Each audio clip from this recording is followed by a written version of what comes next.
Bapak, Ibu, saudara-saudara yang kekasih dalam nama Tuhan Yesus Kristus, selamat pagi.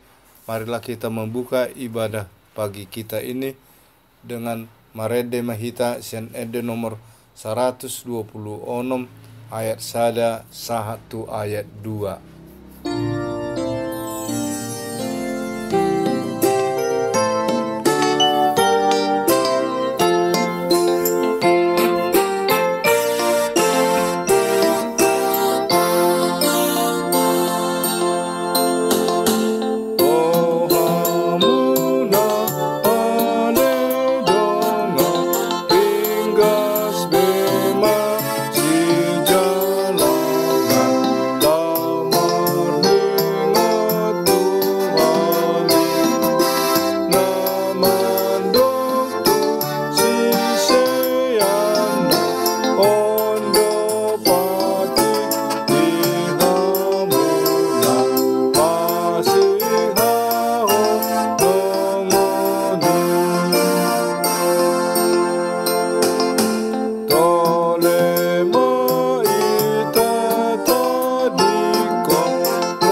Kasih karunia dan damai sejahtera yang dari Allah Bapa dan anaknya Tuhan Yesus Kristus menyertai kamu. Amin. Bapak, Ibu, saudara-saudara yang kekasih di dalam nama Tuhan Yesus Kristus, yang menjadi nats renungan bagi kita pada hari ini, Jumat 31 Juli 2020, diambil dari Imamat pasal 19 ayat 17, demikianlah bunyinya. Janganlah engkau membenci saudaramu di dalam hatimu, tetapi engkau harus berterus terang menegur orang sesamamu, dan janganlah engkau mendatangkan dosa kepada dirimu karena dia. Membenci saudara, siapakah saudara? Kata membenci dalam Kamus Besar Bahasa Indonesia adalah tidak menyukai atau tidak menyenangi. Saudara adalah kerabat keluarga, hubungan darah seibu sebapak, sepupu, hubungan bapak atau ibunya yang berkakak, berabang, beradik. Kalau menurut Kamus Besar Bahasa Indonesia ini, membenci saudara tidak menyukai atau tidak menyenangi saudaranya. Apa sebabnya? Nah, inilah yang menjadi renungan kita, dan nats ini mengatakan, jangan engkau membenci saudaramu. Dalam kenyataan kehidupan di dunia ini, bisa saja yang bersaudara tidak lagi saling menyayangi dan tidak lagi saling menyukai, disebabkan oleh pertikaian yang disebabkan oleh perebutan harta warisan, atau karena kesalahpahaman atau ketidaksukaan karena gaya hidup yang sangat berbeda dan lain sebagainya.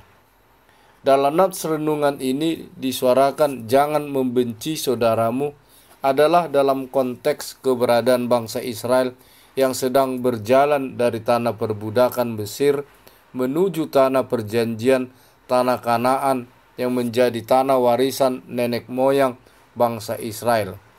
Kita mengetahui dalam perjalanan bangsa Israel keluar dari tanah Mesir menuju tanah Kanaan, bangsa Israel telah menerima hukum Taurat di Gunung Sinai yang menjadi penuntun dan payung sebagai hukum untuk menjaga kekudusan bangsa Israel sebagai umat Tuhan. Nats renungan kita ini, bila kita membaca judulnya dari dalam pasal 17 dalam buku Imamat ini, adalah kudusnya hidup. Dalam rangka menjaga kekudusan bangsa Israel sebagai umat Tuhan, nats ini menyuarakan jangan membenci saudara. Kalaupun ada kekurangan dan kesalahan saudara kita, baiklah kita dengan penuh kasih sayang menegur dan mengingatkan dengan menunjukkan sikap yang menyenangkan hati dan menjauhkan hal-hal yang boleh jatuh kepada kesalahan dan dosa. Kalau kita membaca lanjutan dari ayat renungan ini, dikatakan dalam ayat 18, janganlah engkau menuntut balas dan janganlah menaruh dendam terhadap orang-orang sebangsamu, melainkan kasihilah sesamamu manusia seperti dirimu sendiri. Akulah Tuhan. Dari nats renungan ini dari Perjanjian Lama telah disuarakan apa yang dikatakan Tuhan Yesus dalam Matius pasal 22 ayat 39. Kasihilah sesamamu manusia seperti dirimu sendiri.